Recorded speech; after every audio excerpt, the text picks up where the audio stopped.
Hello नमस्कार दोस्तों, कैसे हैं आप लोग। आशा करते हैं आप लोग अच्छे होंगे। देखिए एसएससी एमटीएस 2025 वाले यहाँ पर जितने भी बच्चे हैं, मैं बात कर रहा हूँ एसएससी एमटीएस 2025 वाले जितने भी बच्चे हैं यहाँ पर, तो एसएससी एमटीएस में दो बड़ा बदलाव किया गया है। ठीक है, दो बड़ा बदलाव किया गया है जिसके बारे में इस वीडियो में हम बताने वाले हैं।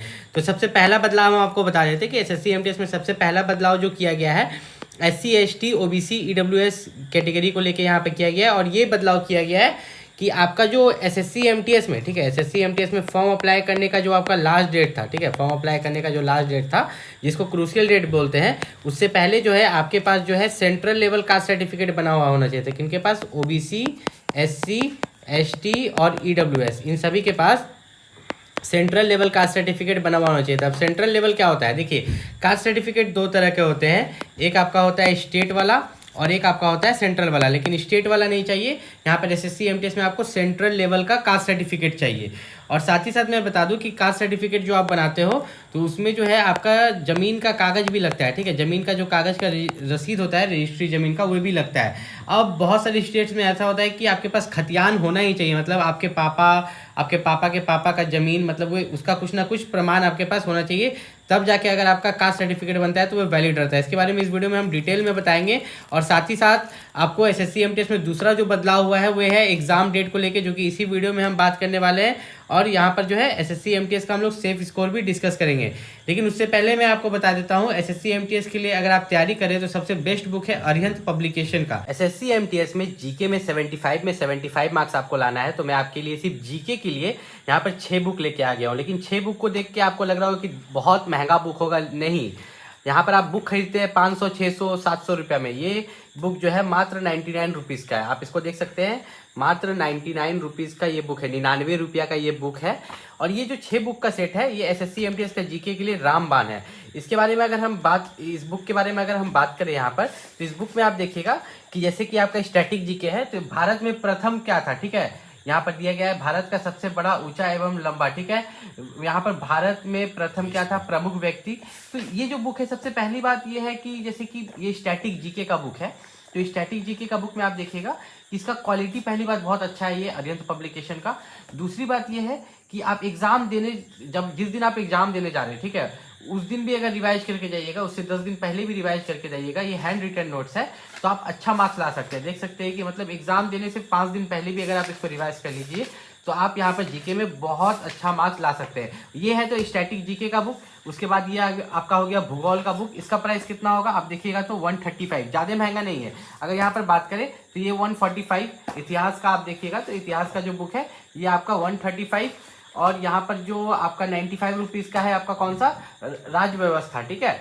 और फिर आपका जो अर्थव्यवस्था है ये आपका मात्र यहाँ पर 95 रुपीज़ का है। तो ये जो 6 बुक का सेट आप देख रहे हो, ठीक है, ये जो 6 बुक का आप सेट देख रहे हो अरिहंत पब्लिकेशन का, इसको खरीदने के लिए आपको क्या करना है, इसको खरीदने के लिए जो लिंक है डिस्क्रिप्शन में दिया गया है, आप 6 बुक को एक साथ भी खरीद सकते हो, 500 कुछ रुपये पड़ेगा। अगर आप चाहते हो कि नहीं हमको सिर्फ भूगोल का खरीदना है या सिर्फ स्टैटिक जीके खरीदना है, तो आप उसको भी खरीद सकते हो, सिर्फ एक बुक, सिंगल बुक भी खरीद सकते हो और पूरा बंडल भी, ठीक है।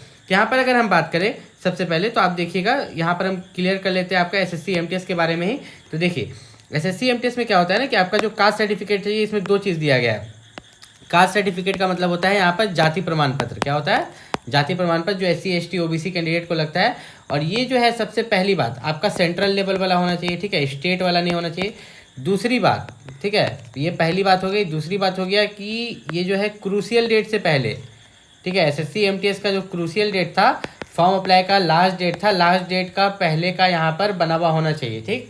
तीसरी बात यहाँ पर जो है कि आपका जो यहाँ पर जाति प्रमाण पत्र है उसको आप चेक कर लीजिए कि कहीं वो किसी और के नाम से तो नहीं है। देखिए दलाल करता क्या है, मैं आपको समझा देता हूँ। जब भी आप अपना कास्ट सर्टिफिकेट बनने के लिए देते हो, आप इस चीज़ को चेक करते हो। जब भी आप अपना कास्ट सर्टिफिकेट बनने के लिए देते हो तो ये आपका जाता है ब्लॉक में या तहसील में जाता है आपका, ठीक। तो अगर आप किसी दलाल को देते हो तो वो दलाल ये कर सकता है कि देखिए कोई जो रजिस्ट्री ज़मीन है किसी और के पास, ठीक है, वह क्या करेगा, आपके पास रजिस्ट्री ज़मीन नहीं है, आपके पास दान पत्र या खास महल ज़मीन है। अब दलाल बीच में क्या करेगा, दूसरे के रजिस्ट्री ज़मीन के कागज़ पर आपका कास्ट सर्टिफिकेट बना देगा। अब ये रजिस्ट्री ज़मीन और खतियान का कहाँ से आया? देखिए 2 तरह का ज़मीन होता है, एक होता है खरीद बिक्री ज़मीन। क्या होता है? एक होता है रजिस्ट्री ज़मीन, ठीक, एक होता है रजिस्ट्री ज़मीन जो कि आपके पापा का होता है, आपके दादा का होता है, ठीक। और दूसरा होता है खरीद बिक्री, ठीक है, मतलब कि आपने रजिस्ट्री ज़मीन किसी से खरीदा, ठीक है, खरीद बिक्री वाला ज़मीन। तो ये दोनों रहता है तो बहुत आसानी से कास्ट सर्टिफिकेट बन जाता है। लेकिन अगर आपके पास जैसे कुछ ऐसे स्टेट है जहाँ पर आपके पास दान पत्र ज़मीन है या खास महल ज़मीन है, तो मैंने देखा है कि आपको जाति प्रमाण पत्र या कास्ट सर्टिफिकेट बनाने में दिक्कत होता है, आप दलाल से बनवाते हैं, जिसमें कि वे अलग लोग का नाम यहाँ पे ऐड करते हैं। इस चीज़ का आपको खास ख्याल रखना है कि आपका कास्ट सर्टिफिकेट सही बन रहा है कि नहीं। इसके लिए आप क्या करिएगा, आप जिससे भी बनवाते हो, दलाल हो या कोई व्यक्ति हो, उससे आप ये जाके बोल सकते हो कि आप मेरा जो जाति प्रमाण पत्र बनाए हैं सेंट्रल लेवल वाला, क्या उसमें मेरा ही सभी डॉक्यूमेंट्स है कि किसी और का भी डॉक्यूमेंट्स है, ठीक है। मतलब उसमें क्या ज़मीन का कागज़ का रसीद उसीद लगा था, कुछ ऐसा हुआ था, ठीक है, ये आप पूछ सकते हैं। देखिए जो लोग बिहार में हैं, ठीक है, तो उन लोगों को सभी का रजिस्ट्री ज़मीन ही है, तो लगभग ज़मीन का कागज़ का रसीद लगता नहीं है। जैसे ही आप देते हैं तो आपका पापा या पापा के यहाँ पर पापा के पापा का आधार कार्ड लगता है, ठीक है, मतलब आपका दादा या दादी का किसी एक का आधार कार्ड लगता है, तो उससे वेरिफिकेशन हो जाता है, कोई दिक्कत नहीं होता, पहले नहीं होता था। और भी स्टेट्स जैसे झारखंड बिना खतियान का जॉब देता ही नहीं है, खतियान होना ही चाहिए, भले आप सेंट्रल गवर्नमेंट जॉब के लिए अप्लाई कर रहे हैं। यहाँ पर हम बात करते हैं SSC MTS का। यहाँ पर देखिए SSC MTS का सेफ स्कोर के बारे में। तो SSC MTS का जो है, MTS और हवलदार दोनों का जो सेफ स्कोर है ये अलग अलग होता है। सेफ स्कोर क्यों बोल रहा हूँ मैं, देखिए सेफ स्कोर इसलिए बोल रहा हूँ ताकि मैं अभी कट ऑफ नहीं बता रहा हूँ। जैसे कि MTS के लिए मैं एक रेंज बताऊँगा और हवलदार के लिए भी स्टेट वाइज आपका कट ऑफ जाता है। इंग्लिश और GK पर ही आपका कट ऑफ बनता है, दोनों मिला के यहाँ पर आप देखिएगा तो यहाँ पर आपका 150 मार्क्स का एग्जाम होता है। यहाँ पर टोटल 50 क्वेश्चन होते हैं, इंग्लिश से 25 क्वेश्चन 3 नंबर, GK से 25 क्वेश्चन 3 नंबर, ठीक है। तो जो सेफ स्कोर है MTS और हवलदार दोनों का अलग अलग होता है।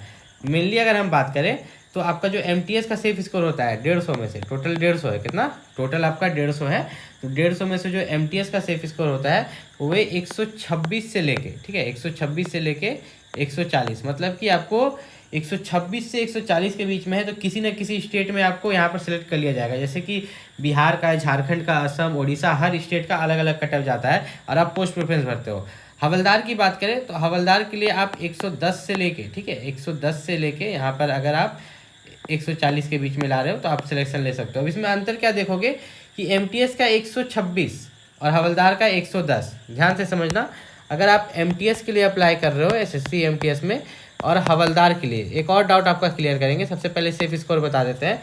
तो एक चीज़ का याद रखना कि आपका जो MTS है, ठीक है, तो MTS के लिए जो आपको मार्क्स चाहिए वो 126 प्लस 150 में से, कितना में से, 150 में से 150 लिखा है मैंने, ये 150। और हवलदार के लिए 110 प्लस, क्योंकि हवलदार का कट ऑफ कम जाता है। अब बहुत बच्चों का डाउट ये था कि क्या अगर मैं हवलदार का फिजिकल में फेल हो जाऊँ, मान लीजिए एक बच्चा ने पोस्ट प्रेफरेंस दिया MTS पहले नंबर, दूसरे नंबर पर उसने दिया हवलदार, क्या दिया, हवलदार, और कट ऑफ जो दोनों का अलग अलग गया, लेकिन बच्चा का मार्क्स हम लिख देते हैं कि बच्चा जो मार्क्स लाया वह था 135। अब दोनों का कट ऑफ यहाँ पर अगर आप देख लीजिए तो MTS का जो कट ऑफ गया वो गया मान लीजिए कि 127 और हवलदार का जो कट ऑफ गया वो मान लीजिए कि 115। तो ये आपने यहाँ पर देख लिया। अब इसके बाद यहाँ पर मैं बात करता हूँ, MTS का जो आपका है कट ऑफ गया 127, हवलदार का 115, और बच्चे ने जो मार्क्स लाया है वो है 135, कितना है, 135। अब बच्चा हवलदार का फिजिकल के लिए जाता है और वह हवलदार के फिजिकल में फेल हो जाता है, क्या हो जाता है, फेल हो जाता है। ध्यान से समझिएगा, हवलदार के फिजिकल में वे फेल हो जाता है। कोई दिक्कत नहीं, हवलदार का फिजिकल में वे फेल हो गया, उसने तो लाया है 135 मार्क्स और कट ऑफ गया MTS का 127, हवलदार का 115, उसने दोनों का कट ऑफ पार किया है, तो उसको MTS का पोस्ट मिल जाएगा, किसका, MTS का, क्योंकि MTS का कट ऑफ मात्र 127 गया था और उसने लाया है 135 मार्क्स, हवलदार का पोस्ट उसके लिए हट जाएगा, ठीक है। लेकिन यहाँ पर दूसरा केस हो जाता है, अगर MTS का जो कट ऑफ है 136 चला जाता, ठीक है, तो हवलदार में फेल हो जाता, तो ना ही उसको MTS मिलता ना ही उसको हवलदार मिलता, ठीक है।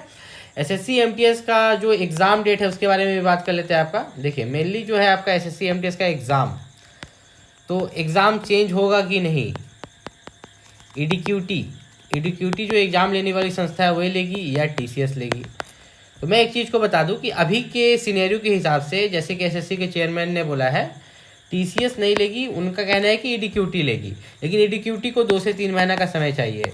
तो अभी चल रहा है अगस्त, सितंबर, अक्टूबर, तो अभी तो इसमें MTS का एग्ज़ाम ये लोग नहीं ले सकते, तो MTS का भी एग्ज़ाम को पोस्टपोन करने का या तो नोटिस लाएंगे या जैसे तैसे MTS का एग्ज़ाम लेंगे। तो फिलहाल मैं अभी एक चीज़ आपको क्लियर कर दूं कि SSC के वेबसाइट पर एसएससी का वेबसाइट पे एमटीएस का एग्ज़ाम पोस्टपोन लेके कोई नोटिस नहीं आया है, ठीक है, कि एग्ज़ाम पोस्टपोन कर देंगे। लेकिन एसएससी के चेयरमैन ने ट्वीट किया है, एसएससी के चेयरमैन ने ट्वीट किया है कि एसएससी आगे आने वाली जितने भी एग्ज़ाम्स हैं उनके लिए अब ईडीक्यूटी जो है यहाँ पर एग्ज़ाम कराता है, ठीक है, ध्यान से समझो, ईडीक्यूटी जो एग्ज़ाम कराता है उसे कुछ समय चाहिए, कुछ समय चाहिए, मतलब यहाँ पर जो अक्टूबर में आपका जो एमटीएस का एग्ज़ाम होने वाला है वो नहीं होगा, ठीक है। यहाँ पर अगर बात करें एसएससी एमटीएस का जो आपका एग्ज़ाम है, इसका भले ही ऑफिशियल नोटिस नहीं निकला है, जैसे कि मैंने एसएससी सीजीएल में बताया था कि एसएससी सीजीएल का भी कोई ऑफिशियल नोटिस यहाँ पर नहीं निकला है, तो क्या एसएससी सीजीएल में भी यहाँ पर पोस्टपोन किया गया ना, तो उसी तरह आपका जो एसएससी एमटीएस का एग्ज़ाम है 20 सितंबर से, कब से है, 20 सितंबर से 24 अक्टूबर, और आज के यहाँ पर क्या चल रहा है, अगस्त चल रहा है, तो अगस्त के जस्ट बाद सितंबर है, ठीक है। यहाँ पर अगर आप ध्यान से देखो तो अगस्त के जस्ट बाद सितंबर है, और 20 तारीख से एग्ज़ाम है एमटीएस का, 20 सितंबर से यहाँ पर 24 अक्टूबर, कब तक, 24 अक्टूबर। तो एसएससी एमटीएस का एग्ज़ाम जो भी है इसका भी यहाँ पर, ठीक है, यहाँ पर भी चांसेस है कि 1 महीना पोस्टपोन हो जाए, ठीक है, अक्टूबर से ये नवंबर में चला जाए, ठीक है, अक्टूबर से ये नवंबर में चला जाए एसएससी एमटीएस का एग्जाम। लेकिन अभी वेबसाइट पर कोई ऑफिशियल नोटिस तो नहीं निकला है, लेकिन बहुत जल्द आपको देखने को मिलेगा।